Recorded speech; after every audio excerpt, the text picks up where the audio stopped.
चलो अब देखो, ये भी एक महत्वपूर्ण प्रश्न है, आणविक चालकता, है ना। मैं पूरे ही सिलेक्टेड प्रश्न पढ़ा रहा हूँ, ठीक है। ये आप पढ़ ही लेना क्योंकि पेपर में ये आ सकता है। और ध्यान से समझिए, ठीक है। जो किसी विद्युत अपघट की हम आणविक चालकता को समझ रहे हैं, ठीक है।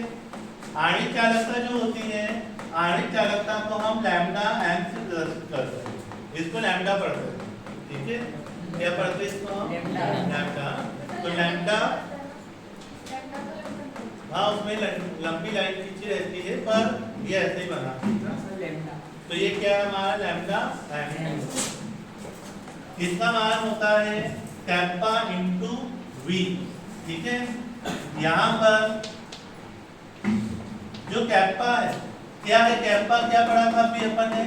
विशिष्ट चालकता। क्या पढ़ी थी हमने? विशिष्ट चालकता। और जो V है, V मतलब क्या होएगा? आयतन। अब V क्या होएगा हमारा? आयतन। तो V क्या है हमारा? आयतन। ये जो आयतन है, एक मोल विद्युत अपघट्य युक्त आयतन। कितना आयतन है ये? एक मोल विद्युत अपघट्य युक्त आयतन, ठीक है। तो क्या लिखेंगे हम? परिभाषा देखो कि किसी विद्युत अपघट्य की आणविक चालकता, है ना, किसी विद्युत अपघट्य की आणविक चालकता, उसकी विशिष्ट चालकता, ये विशिष्ट चालकता है, उसकी विशिष्ट चालकता तथा उस आयतन के गुणनफल के बराबर होती है जिसमें एक मोल विद्युत अपघट्य विलय हो, ठीक है। हम कौन सा आयतन लेंगे? ऐसा आयतन लेना है जिसमें हमारा विद्युत अपघट्य कितना विलय होना चाहिए? एक मोल, ठीक है। हमने कोई भी एक विद्युत अपघट्य है, उसका इतना आयतन लिया है और उसमें उस आयतन में हमने एक मोल विद्युत अपघट्य को क्या किया है? विलय किया है। विलय किया मतलब क्या किया है? आपने उसको घोला है। उस समय उसके उस आयतन और उसकी विशिष्ट चालकता के गुणनफल को हम क्या बोलते हैं? उसकी आणविक चालकता कहते हैं। रहेगा यार कि नहीं रहेगा यार? ये पूरा बोर्ड पे लिख दिया है मैंने, है ना। किसी विद्युत अपघट्य की आणविक चालकता का मान उसकी विशिष्ट चालकता तथा उस आयतन के गुणनफल, दिख रहा है? उस आयतन के गुणनफल के बराबर होता है। कैसा आयतन?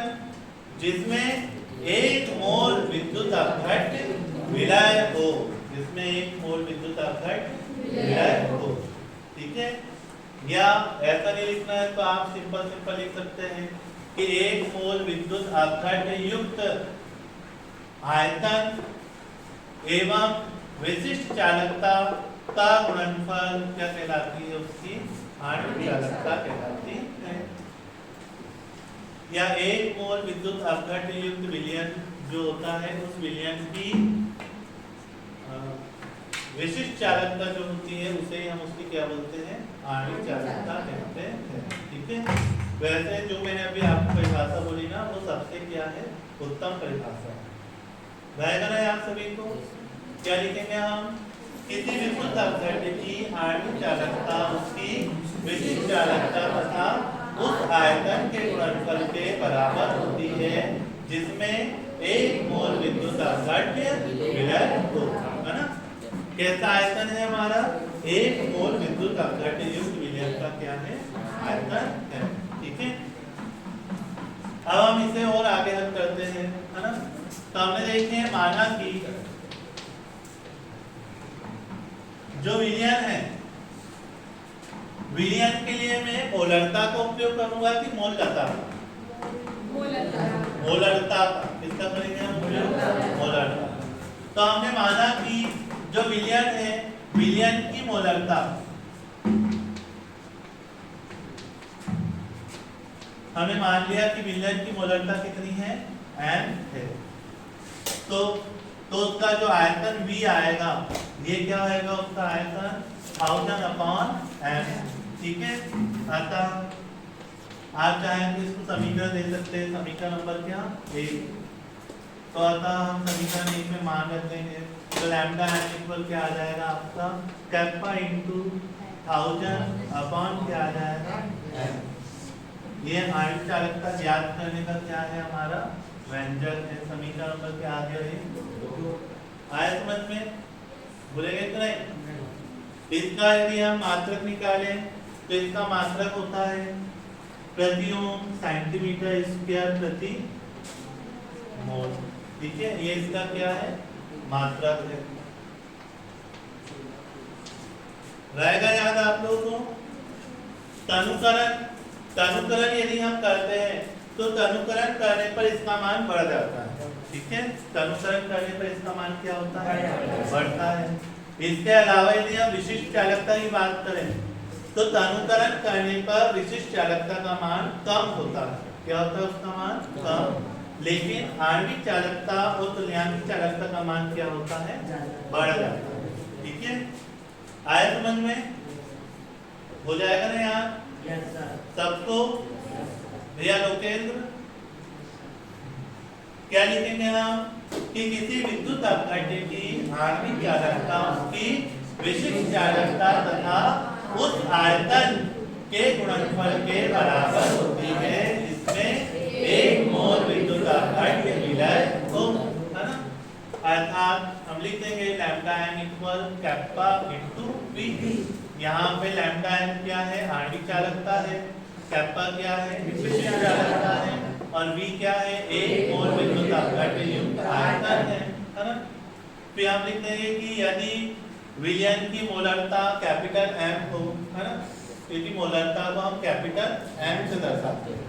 यदि विलयन की मोलरता कैपिटल एम हो तो v बराबर क्या होएगा 1000 बटे m। इस मान को उठा के हमने कहाँ रख दिया समीकरण 1 में। तो लैम्डा m इक्वल क्या आ गया कैप्पा इनटू 1000 अपॉन m, है ना, समीकरण नंबर 2। हम लिख सकते हैं यहाँ कि समीकरण 2 अभिष्ट आणविक चालकता ज्ञात करने का व्यंजक है। ठीक है, इसका मात्रक क्या होता है प्रति ओम सेंटीमीटर स्क्वायर प्रति मोल होता है। ठीक है, तनुकरण एक पॉइंट हम लिखेंगे यहाँ क्या तनुकरण हम लिख देंगे उसमें तनुकरण करने पर आणविक चालकता का मान बढ़ जाता है ना। लिखो चलो उसको। देखो अब भी हमने आणविक चालकता जो पढ़ी है सेम टू सेम वैसे ही हमें क्या पढ़ना है तुल्यांकित चालकता पढ़ना है। ठीक है, कुछ भी विशेष अंतर नहीं है ना। आणविक चालकता को मोलर चालकता भी बोलते हैं, याद रखो। ठीक है, आणविक चालकता को कौन सी चालकता बोलते हैं मोलर चालकता भी कहते हैं। इसलिए हमने उसमें क्या लिया था मोलरता ली थी, है ना। अब हम तुल्यांक शब्द का उपयोग कहाँ में करते थे नॉर्मलता क्या में करते थे, इसलिए अब हम यहाँ पे मोलरता के स्थान पर क्या लेंगे नॉर्मलता लेंगे। ठीक है, तो देखिए हम तुल्यांकित चालकता समझ रहे हैं। किसी विद्युत अपघट्य की जो तुल्यांकित चालकता है, ठीक है, यहाँ मैं अब EQ लगा देता हूँ। तो किसी विद्युत अपघट्य की तुल्यांकित चालकता उसकी विशिष्ट चालकता तथा उस आयतन के गुणनफल के बराबर होती है जिसमें 1 ग्राम तुल्यांक कितना ले लिया आप 1 ग्राम तुल्यांक मतलब EQ। ठीक है, जिसमें 1 ग्राम तुल्यांक विद्युत अपघट्य विलय हो। ठीक है, कैसा आयतन लेना है आपको 1 ग्राम तुल्यांक विद्युत अपघट्य युक्त आयतन। ठीक है, आयतन में अभी हमने ऐसे पढ़ा नहीं, इससे पहले जो पढ़ा है सेम टू सेम वैसे ही लिखना है इसको भी। ठीक है, बस अंतर ये है कि वो मोलर चालकता थी इसलिए हम उसमें क्या लिख रहे थे 1 मोल विद्युत अपघट्य लिख रहे थे। ठीक है, अब यहाँ हम तुल्यांकित चालकता पढ़ रहे इसलिए क्या लिखेंगे इसमें 1 ग्राम तुल्यांक। ठीक है, क्या लिखेंगे हम किसी विद्युत अपघट्य की तुल्यांकित चालकता उसकी विशिष्ट चालकता तथा उस आयतन के गुणनफल के बराबर होती है जिसमें 1 ग्राम तुल्यांक विद्युत अपघट्य विलय हो। ठीक है, आगे समझ में? अब हम यहाँ पे क्या मान लेंगे कि माना कि विलयन की मोलकता की जगह क्या मानेंगे अपना नार्मलता। मान लिया कि विलयन की जो नार्मलता है वो कैपिटल एन है, तो v बराबर क्या हो जाएगा 1000 अपॉन कैपिटल एन।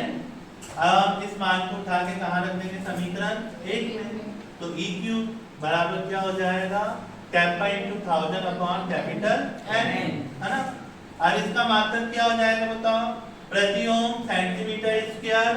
अब यहाँ मोल के स्थान पर क्या आएगा ग्राम तुल्यांक इनवर्स, ठीक है, प्रति ओम सेंटीमीटर स्क्वायर इंटू ग्राम तुल्यांक इनवर्स, ठीक हो जाएगा ना यार।